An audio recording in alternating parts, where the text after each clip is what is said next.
بسم اللہ الرحمن الرحیم۔ شروع اللہ کے نام سے جو بڑا مہربان اور نہایت رحم کرنے والا ہے۔ السلام علیکم ورحمۃ اللہ وبرکاتہ۔ کیا ان کپڑوں میں نماز جائز ہے جو حالت مباشرت میں پہنے ہوئے ہوں؟ کافی لوگ یہ سمجھتے ہیں کہ شوہر بیوی کے ہم بستر ہونے سے ان کے سارے کپڑے ناپاک ہو جاتے ہیں۔ یہ غلط ہے، بلکہ جس کپڑے کے جس حصے پر ناپاکی لگی ہو صرف وہی ناپاک ہے، باقی پاک ہے۔ کپڑے کے ناپاک حصے کو 3 بار دھویا جائے اور ہر بار دھو کر خوب نچوڑ لیا جائے، پھر اسی کپڑے سے نماز پڑھ سکتے ہیں۔ اور جس کپڑے پر ناپاکی مثلاً مرد یا عورت کی منی نہ لگی ہو وہ بغیر دھوئے پاک ہے۔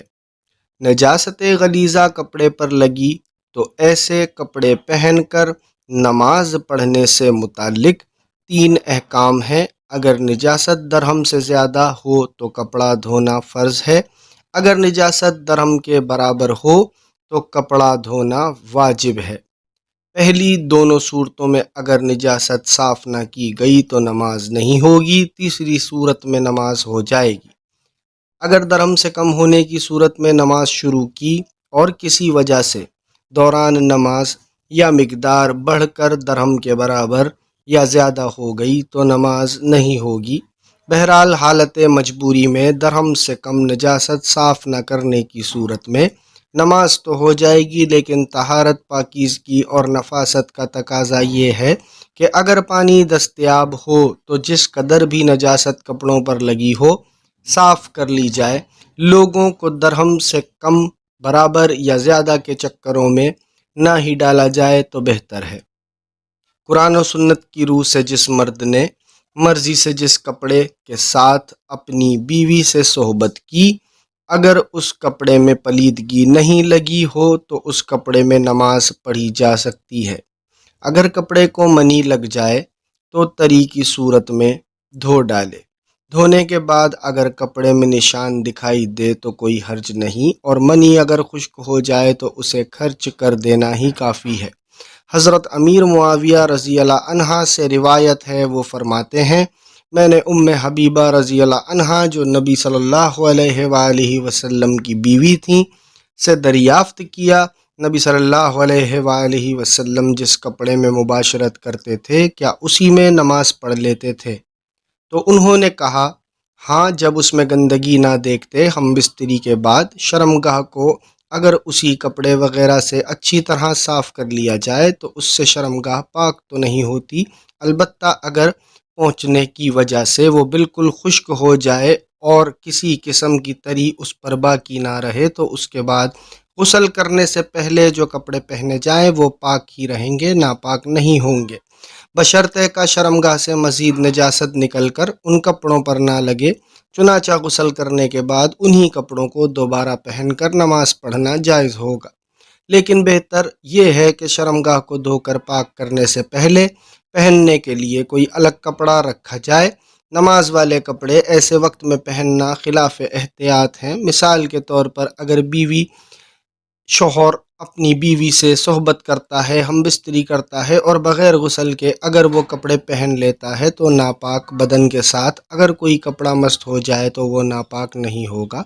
ہاں، البتہ اگر ان کپڑوں پر نجاست یا غلاظت یعنی منی کے قطرے لگ جائیں تو پھر ایسی صورت میں وہ کپڑے ناپاک ہو جائیں گے۔ بعض لوگوں کا یہ بھی سوال ہوتا ہے کہ ہم بستری کرنے سے پہلے جو کپڑے ہم نے پہنے ہوتے ہیں، یعنی کہ کوئی بنیان وغیرہ پہنی ہوتی ہے، تو ہم بستری کرنے کے بعد ہم وہ کپڑے دوبارہ پہن سکتے ہیں یا نہیں؟ یہ بہت سارے لوگوں کے ذہن میں سوال آتا ہے۔ جس جگہ ہم بستری کی جائے یعنی کسی چادر کے اوپر یا چٹائی وغیرہ کے اوپر یا کسی اور کپڑوں کے اوپر ہم بستری کی جائے تو ان کا ذہن یہ ہوتا ہے کہ وہ ناپاک ہو جائیں گے، حالانکہ یہ ایک بہت بڑی غلط فہمی ہے، اس کو دور کرنا چاہیے۔ مصنف عبدالرزاق میں احادیث موجود ہے اس حوالے سے کہ حضرت عبداللہ بن عمر رضی اللہ عنہ سے پوچھا گیا کہ جو شخص کپڑے پہن کر اپنی بیوی سے صحبت کرے تو پھر کیا وہ انہی کپڑوں میں نماز پڑھ سکتا ہے؟ تو حضرت عمر عبداللہ رضی اللہ عنہ نے فرمایا کہ گزشتہ رات میں نے جس کپڑوں میں بیوی سے صحبت کی انہی کپڑوں میں نے نماز بھی پڑھ لی ہے۔ یعنی کہ کپڑے پاک ہونے چاہیے، یہ نہیں ان کے اوپر منی وغیرہ کے قطرے لگ گئے ہوں، تو ایسی صورت میں وہ ناپاک ہو جائیں گے۔ اور اگر ان کے اوپر نجاست کے قطرے نہیں لگے تو ہم بستری کرنے کے بعد آپ غسل کر کے انہی کپڑوں کو دوبارہ پہن کر نماز پڑھ سکتے ہیں۔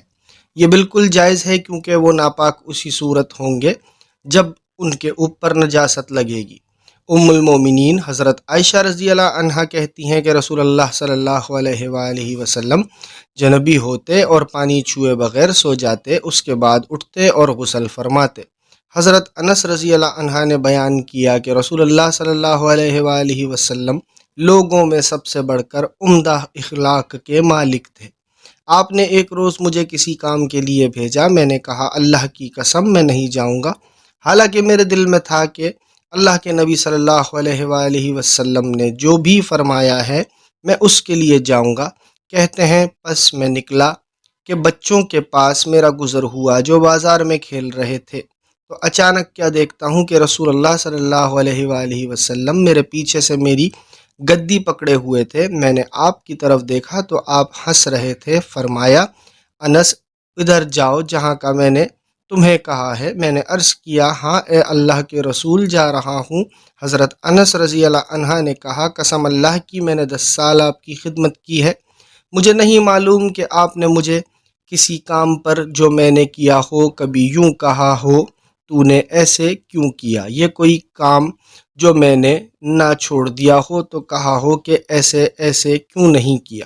حضرت انس رضی اللہ عنہ بیان کرتے ہیں میں نے نبی صلی اللہ علیہ وآلہ وسلم کی مدینہ منورہ میں 10 سال تک خدمت کی، جبکہ میں ایک نوخیز لڑکا تھا۔ میرا سب کام اس معیار کے نہیں ہوتے تھے جیسے میرے حبیب صلی اللہ علیہ وآلہ وسلم کی خواہش تھی، اس کے باوجود آپ نے مجھے کبھی اف تک نہیں کیا اور نہ یوں کہا تم نے یہ کیوں کیا اور اس طرح کیوں نہیں کیا۔ ابو ہریرہ رضی اللہ تعالیٰ بیان کرتے ہیں کہ نبی صلی اللہ علیہ وآلہ وسلم مدینے کے ایک راستے میں مجھے ملے تو میں جنبی حالت میں تھا، اس لیے وہاں سے کھسک گیا اور جا کر غسل کیا۔ پھر نبی صلی اللہ علیہ وآلہ وسلم کے پاس واپس آیا تو نبی صلی اللہ علیہ وآلہ وسلم نے فرمایا اے ابو ہریرہ کہاں تھے؟ ابو ہریرہ رضی اللہ تعالیٰ عنہ کہتے ہیں میں نے کہا میں جنبی تھا، اس لیے میں نے ناپسند کیا کہ ناپاکی کی حالت میں آپ کے ساتھ بیٹھوں۔ تو نبی پاک صلی اللہ علیہ وآلہ وسلم فرمانے لگے سبحان اللہ، مسلمان ہرگز ناپاک نہیں ہوتا۔